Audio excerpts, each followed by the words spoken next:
Ce qu'on vous propose en fait à ce stade-ci là, de la journée, c'est en fait de passer du global au local en fait. Donc, on va vraiment discuter, on vous propose en fait une discussion avec des personnes qui travaillent en paraidance au Québec.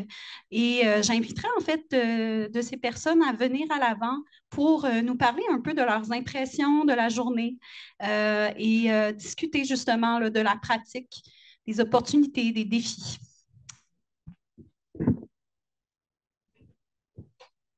OK. Alors, ben, je vais vous inviter à vous présenter, cher père aidant du Québec. Et puis ensuite, ben, on pourra faire un tour de parole, en fait, pour avoir vos impressions sur la journée, sur ce qui a été discuté. Et puis, peut-être parler un peu des opportunités, des défis que vous voyez dans la pratique au Québec. Donc, on va commencer avec... Ben, bonjour tout le OK. monde. Mon nom, c'est Chad Chouinard. Je travaille pour la Société québécoise de la schizophrénie et des psychoses apparentées. Excuse me, my English is not very good, though I was to speak French. Euh, C'est donc, je possible de parler français, là. OK, c'est bon. Oui, oui, Écoutez, oui. bon, je travaille pour la Société québécoise de la schizophrénie et des psychoses apparentées. Et puis, nous, on est 5 par aidants, la Société québécoise de la schizophrénie. Et puis, on a une entente de service ici avec avec l'Institut universitaire en santé mentale de Montréal pour aller sur les unités, pour aller visiter les usagers, aller leur donner du support, aller leur donner de l'espoir, tout ça, faire des ateliers causeries, faire des visites d'accompagnement, toutes sortes d'accompagnements qu'on peut faire. Donc, c'est ça. Je travaille pour la Société québécoise depuis 4 ans, mais ça fait 13 ans que je suis père aidant. J'ai travaillé dans le public, j'ai travaillé dans une équipe SIM. Une équipe SIM, c'est pas facile. Et aussi, tantôt, je reviendrai avec ça, mais la difficulté qu'on a au niveau de l'intégration des pères aidants, c'est toujours tantôt, Louis-Philippe en a parlé un peu, c'est la difficulté d'intégration aussi des pères aidants dans les équipes. Comme par exemple, c'est pour un organisme communautaire, ben, il y a pas de, on peut en engager comme on veut, mais pour un institut public de santé publique, mais il y a toute une façon de procéder, tout ça, des protocoles, tout ça. Fait que on n'est pas avancé à ce niveau-là. Donc, il faut travailler dans ce sens-là, parce que moi, les 3 fois que j'ai travaillé comme parent aidant, j'étais toujours en prêt de service. Donc, même si quand je travaillais dans le public, j'étais dans un prêt de service. C'était le Mûrier, l'organisme Le Mûrier qui était donc, c'est un peu un problème qu'il faudrait éventuellement arriver à résoudre, là, de laisser la chance puis de donner des postes dans le domaine, dans le domaine public, là. Merci, Chad. Est-ce qu'il y a une personne parmi vous qui voudrait rebondir sur ce que Chad a dit en vous présentant au début? Oui, bonjour. Moi, c'est Stéphanie. Je suis père aidant depuis 4 ans. Moi, je travaille dans le public depuis 4 ans. J'ai fait mon stage au niveau du SUS, au niveau de l'équipe du SUS de Nord de l'île. Et moi, je suis embauchée. C'est sûr qu'au niveau du titre de l'emploi pour le salaire, je suis, comme Louis-Philippe l'a dit tout à l'heure, je suis sous un autre titre qui est éducateur. Mais moi, ça ne me dérange pas tant aussi longtemps qu'on me respecte dans mes tâches et dans mon expertise. Tout à l'heure, il y avait monsieur qui parlait il avait la difficulté avec le fait qu'on soit des professionnels. Moi, je trouve que je suis l'expert de moi-même, de ma santé mentale et de ma santé physique. Je suis la personne qui a vécu le plus longtemps avec moi-même, qui se connaît le mieux. Alors, ça, c'est le message que je transmets avec mes usagers. Oui, parce que au niveau de la médication, c'est moi qui peux dire au docteur les effets bénéfiques et les effets négatifs. Alors, moi, je travaille beaucoup au niveau du empowerment, au niveau de l'autostigmatisation, déconstruire les idées et le discours qu'on se dit dans notre tête. Et je travaille beaucoup, j'accompagne beaucoup les gens dans leur démarche. C'est ma force. Mettre en action, toujours, je dis toujours à mes usagers, la vie, c'est dans le mouvement. Alors, si tu restes chez toi à te tracasser la tête, il n'y a rien qui va se passer. Tandis que quand tu rentres dans le mouvement, bien, les choses changent et l'énergie change avec. Alors, c'est ce que j'avais à dire.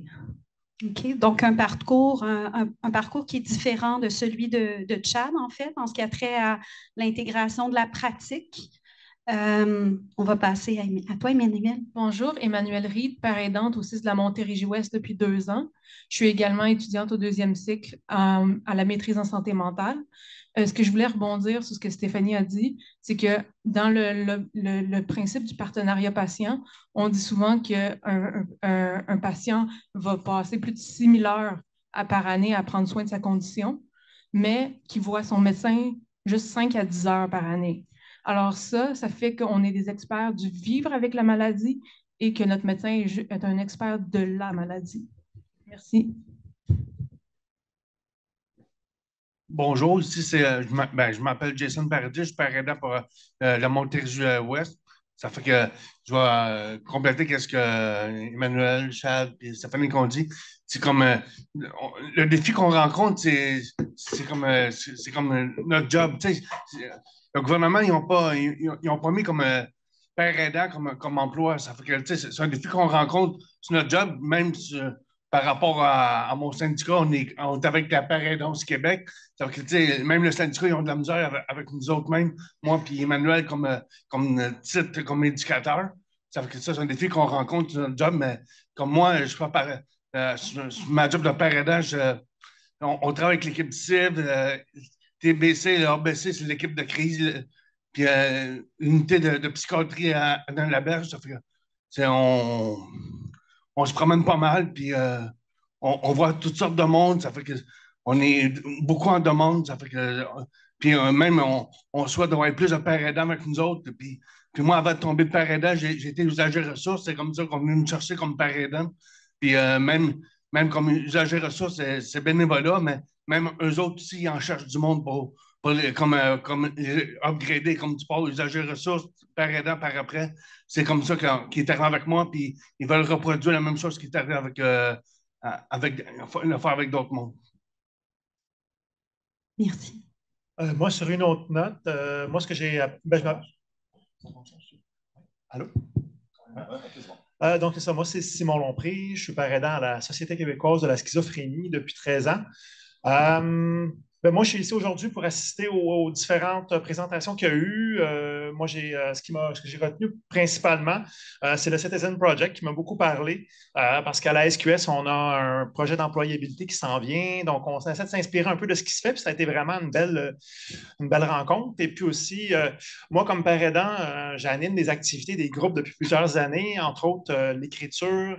Et puis, on a parlé de poésie. Tantôt, on a nommé le mot poésie comme étant quelque chose d'important là, pour les participants qui fait une différence. Donc, moi, comme père aidant, ma force, moi, c'est la créativité, c'est donner des ateliers, c'est la spiritualité, c'est ce qu'on appelle une médecine personnelle. Donc, c'est ça, c'est ce que j'ai retenu de la rencontre. Merci. Merci.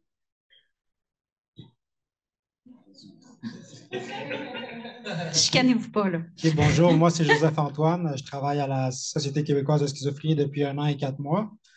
Est-ce que vous pourriez me répéter la question, si possible?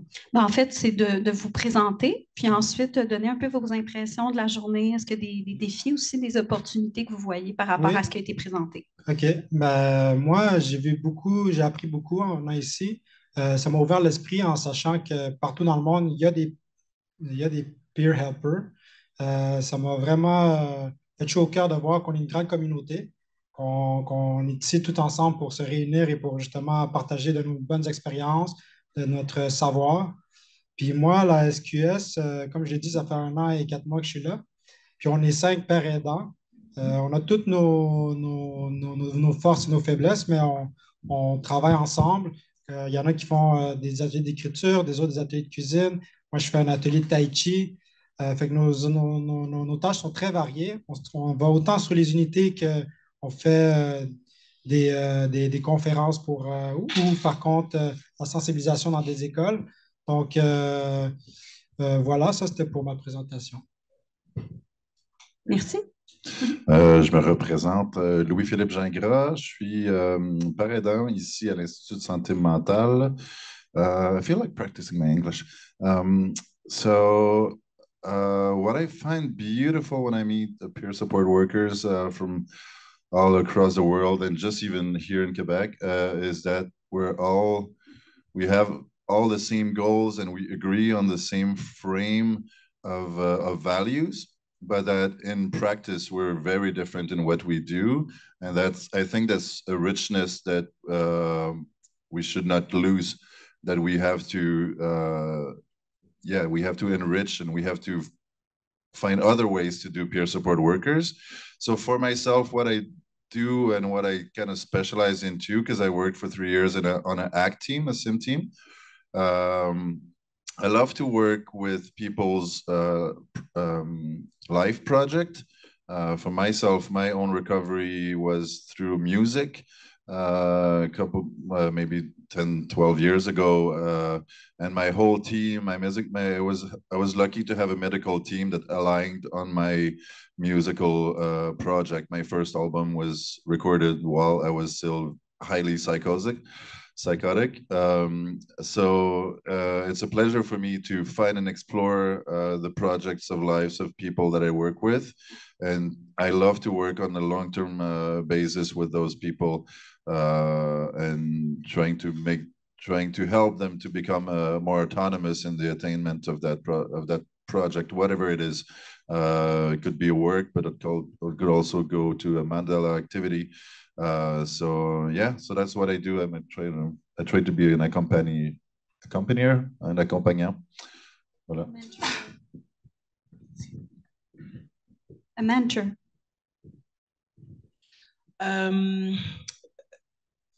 Ce qui me vient à l'esprit à propos de ce qu'on a vu aujourd'hui et aussi les défis. Est-ce que tu peux te présenter? Oui. Merci. Grace Davis, je travaille à la clinique externe de psychiatrie de l'hôpital général juif. Étant donné que je suis, je pense, la seule anglophone ici, je vais continuer en anglais. So my name is Grace Davis, and I work at the external psychiatric clinic for the Jewish General Hospital here in Montreal. I think I wanted to answer the question in 2 ways. One, how it affects me personally, what has happened today, and also how I use it in my practice. So what has really impressed me today was not only the content and the diversity of the presentations, because they really were from all over the world, but that so many people were willing to share their own actual personal stories, because in peer support, it's very important to have that level of vulnerability. So I really like the fact that we're in a very professional environment and people still felt comfortable to do that. That was really wonderful.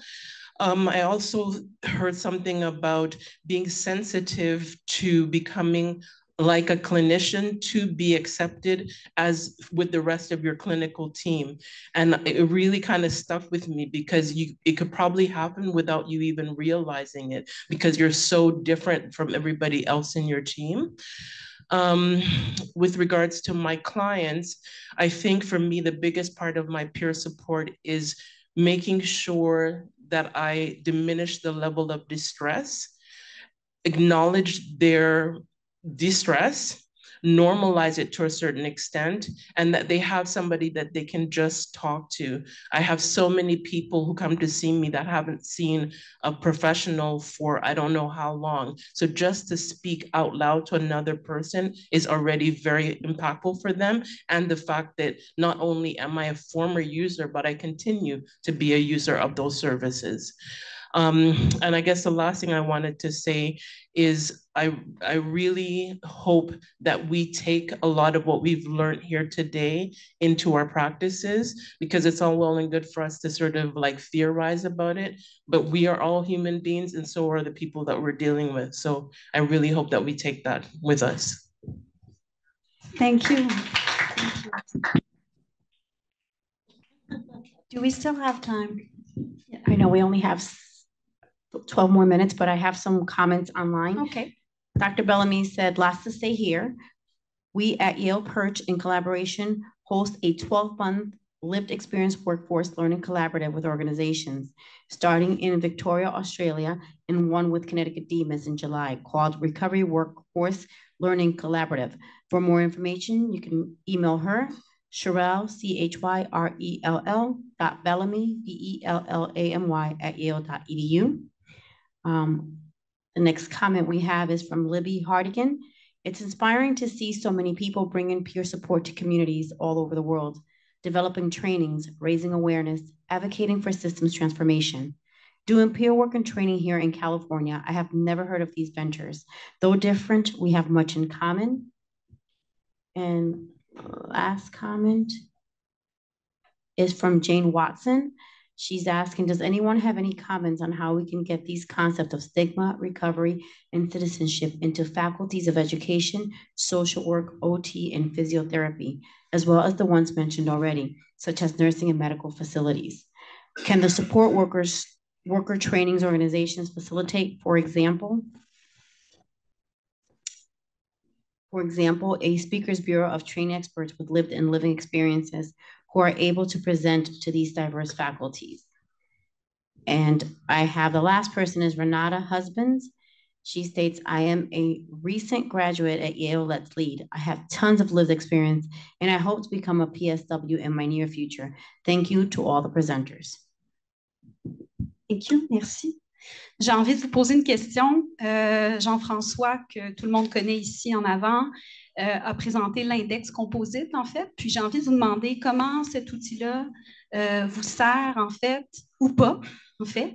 Mais est-ce qu'il y a quelque chose dans cet outil-là que vous gardez dans votre pratique et qui lui permet d'exister, en fait, dans les milieux de pratique où vous êtes? C'est un bon outil, en fait, là, mais nous, on part un projet en employabilité. Puis je pense que c'est un bon document, en fait, compte pour faire un projet citoyen sur l'employabilité, de travailler sur le rétablissement en regardant les critères, tout ça, pour voir si la personne, comment elle se situe dans son rétablissement, tout ça, avant d'aller vers une démarche haute de vie active, tout ça. Puis je pense que c'est un bon outil qu'on peut mettre à plusieurs sauces là, au niveau du rétablissement. Merci. Est-ce qu'il y a d'autres commentaires? Oui. Moi, quand je le fais passer, je le fais auto-administrer. C'est-à-dire que je me mêle pas de ça pour les 47 questions. Je les fais faire par l'usager lui-même. Puis après ça, je revois les questions qui ont soit un 1 ou un 5, ou qui sont extrêmes. Puis après ça, je lui demande de me donner un peu de feedback sur l'item en particulier. Puis souvent, il y a des items comme je sais comment être bien et de rester, ou quelque chose comme ça. S'il me score bas, je sais quel genre d'intervention je dois préconiser, ou si j'ai un plan de qui je veux devenir, là, c'est le temps d'embrayer avec le projet de vie. Oui, donc ça sert vraiment d'indicateur, en fait, pour orienter la pratique, là. Puis avec l'indice composé, on peut le passer plusieurs fois. Ça fait que tu le passes une fois, puis après 3-4 mois, tu peux le repasser, tu vois qu'est-ce qui s'est amélioré, puis tu vois comme genre le graphique, dans le fond, on peut appeler ça comme ça. Ça fait que tu vois l'évolution de la personne, puis c'est ça. Ben moi, je trouve que ça donne une vue globale de la situation. J'ai assisté un peu aux rencontres avec Jean-François, puis de ce que j'ai pu percevoir, j'ai pas eu souvent le descriptif devant moi, mais j'ai vu que ça prenait vraiment soin des patients. C'est vraiment s'arrêter puis prendre un moment pour voir un peu dans l'ensemble comment le rétablissement de la personne se situe dans son rétablissement. Et comme Chad disait tantôt, on a un projet d'employabilité, puis on va sûrement utiliser cet outil-là parce que c'est une très bonne base où partir. Moi, j'ai appris l'existence de cet indice-là tout à l'heure. J'ai pas d'opinion. On m'a passé le micro, mais j'avais rien à dire. Est-ce qu'il y aurait d'autres commentaires à cet égard? Oui, Isabelle? Mais effectivement, un outil clinique, je pense qu'on l'a entendu un peu aujourd'hui, que ça peut faire hérisser un peu les poils, de dire, mais on ne veut pas devenir justement dans le clinical, on veut pas, c'est pas ça les pères aidants. Mais en même temps, je suis d'accord que c'est un outil pour ouvrir la conversation sur différents thèmes de la vie d'une personne. Ce qui est cool avec cet outil-là, c'est qu'il a quand même été bâti avec des usagers. Donc, c'est pas comme des cliniciens ou des PhD qui ont fait ça dans leur coin. Là. Ça a été fait avec des usagers. Mais pour aussi souligner ce que Grace a dit, moi, j'ai toujours considéré que la paraidance, c'est 80% d'écoute. Donc, dans ça, on est juste dans l'écoute. Mais dans le 20% où on va justement aller explorer les projets de vie, aller accompagner tout ça, bien, il nous faut quelque chose des fois pour orienter la conversation. Puis c'est un outil intéressant du fait qu'il a été aussi bâti par des personnes concernées.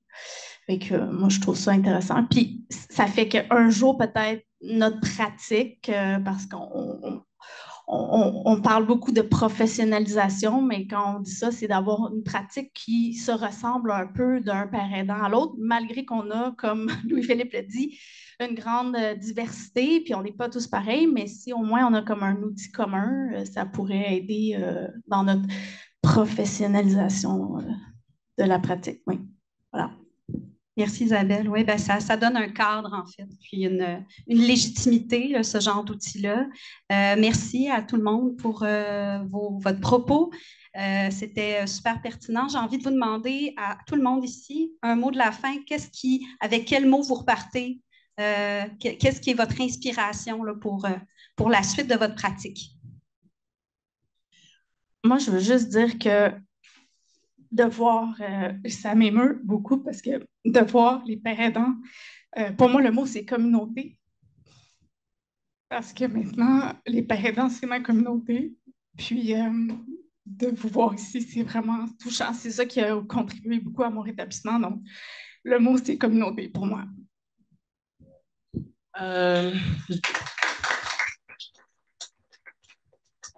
Je dirais la même chose. I'd say the same thing. Really, it is about community. It's extremely comforting to be able to share all of these things with so many people, peers here in Quebec, but also worldwide. I feel like we really started something, or we can continue something.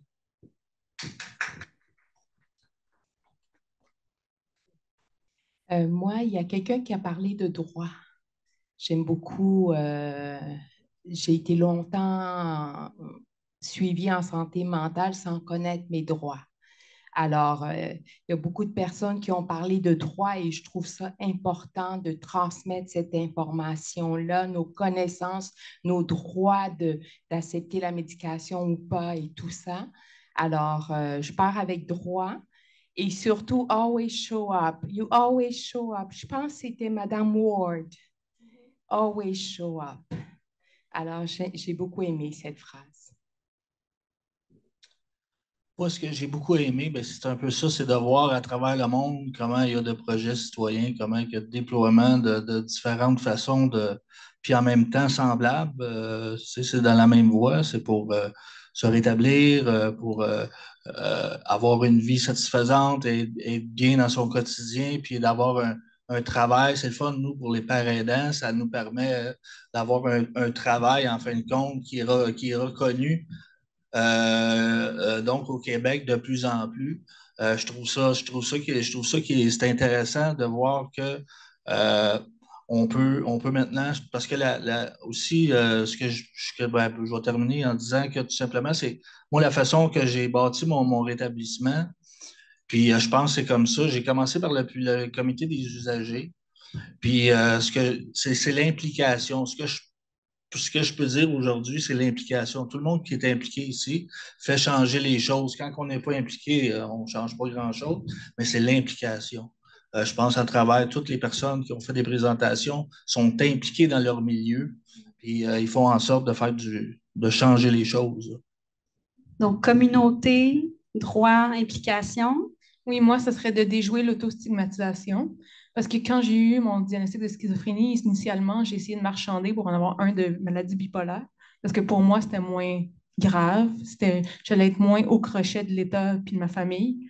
Puis c'est ça, j'ai rencontré une dame sur l'unité qui avait le même diagnostic que moi, était physiothérapeute. Elle avait 2 chats, un condo, un auto de l'année. C'est grâce à elle que je me suis dit, ben c'est pas la fin, là.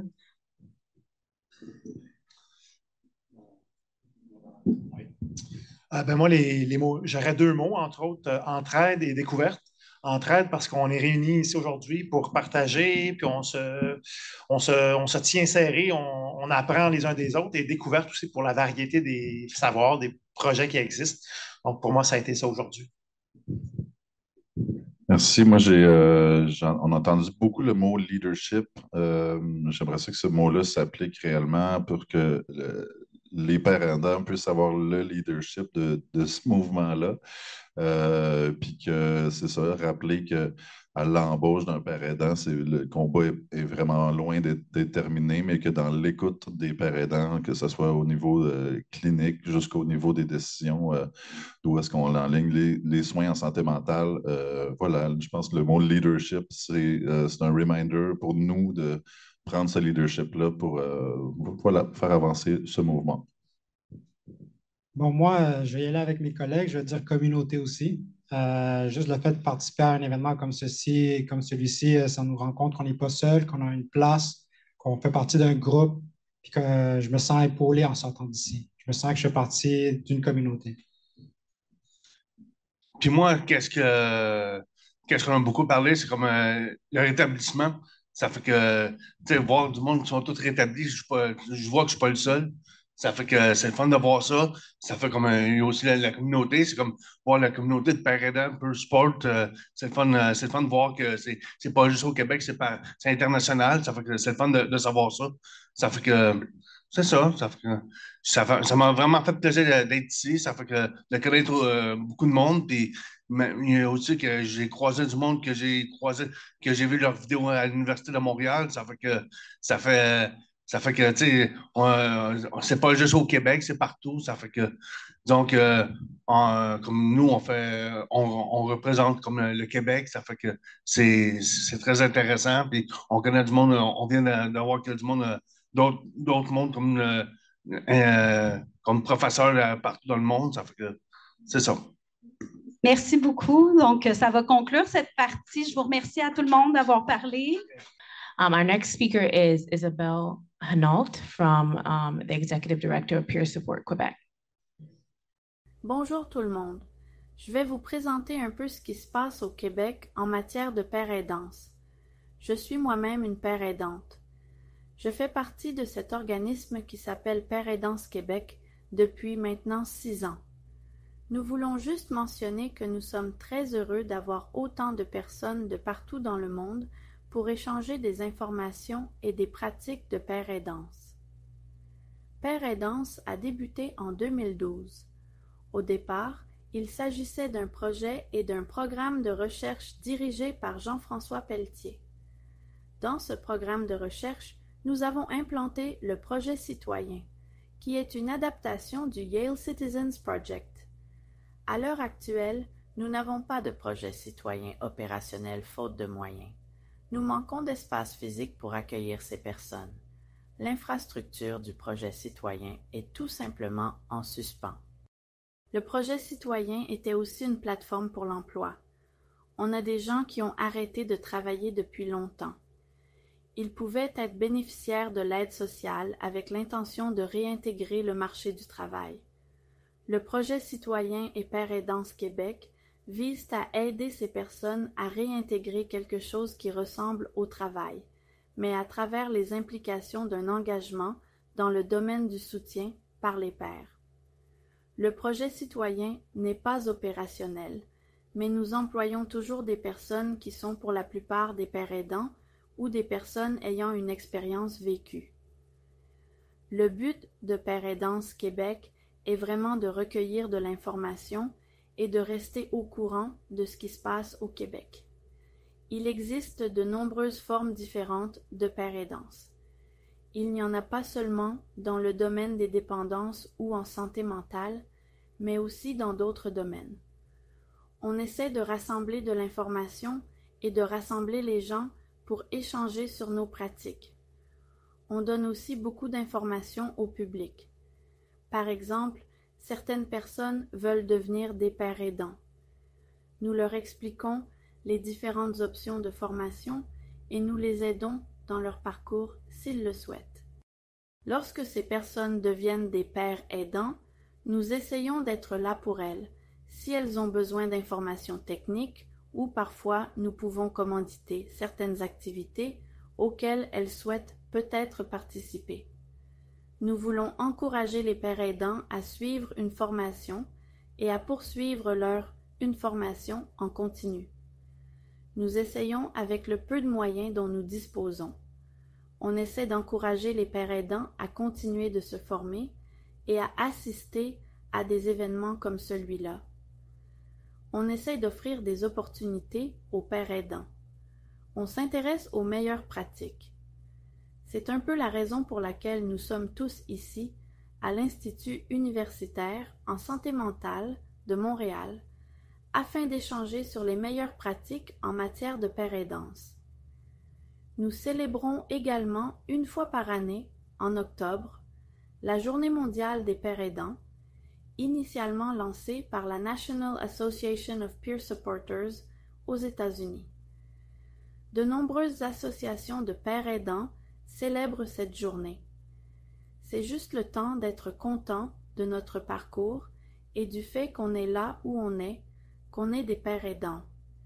Il y a 2 ans, il y avait aussi des Belges présents en personne, mais cette année, c'était surtout des gens de la région de Montréal parce qu'on est situé à Montréal. Le Québec est la plus grande province canadienne. Malheureusement, tous les pères aidants n'ont pas pu venir à Montréal, mais on a réuni pas mal de monde. En ce qui concerne l'histoire de la père aidance au Québec, bien sûr, il existe un soutien informel par les pères depuis toujours, mais il s'agit plutôt de groupes datant principalement des années 70 et 80 dans différents domaines. Il peut s'agir de personnes atteintes du sida, de personnes atteintes d'un cancer ou de toute autre expérience particulière qui se rassemblent pour s'entraider. Puis finalement, ces groupes ont commencé à se formaliser. Ici au Québec, en 2009, des personnes ayant de l'expérience vécue sont allés aux États-Unis, en Géorgie plus précisément. Ils ont importé le modèle de formation de la Géorgie. L'Association québécoise de réadaptation psychosociale a traduit cette formation en français. Cette formation s'est accompagnée de l'intégration des pères aidants dans le système de santé publique. Et il y a aussi la formation à la père aidance de l'Université de Montréal. Il y a toujours eu aussi des pères aidants dans les organismes communautaires, bien sûr, mais dans le système public de santé mentale, ça existe depuis 2005 avec le Plan d'action québécois en santé mentale. Tout d'abord, c'était au sein des équipes de suivi intensif dans le milieu, lequel concerne principalement les troubles de santé mentale graves. Nous avons constaté que la père aidance est maintenant beaucoup plus large. Il pourrait s'agir d'un trouble de santé mentale plus courant, comme la dépression et l'anxiété. J'utilise les mots utilisés par le système de santé. Je suis désolée de la façon dont je l'exprime avec des termes diagnostiques. Ce n'est pas celle que nous souhaiterions. Quoi qu'il en soit, ce que je veux dire, c'est que maintenant c'est presque destiné au grand public. Ce n'est pas seulement pour les personnes, disons, atteintes de schizophrénie ou qui sont considérées comme psychotiques, un terme que nous n'utilisons pas mais que le système conventionnel utilise.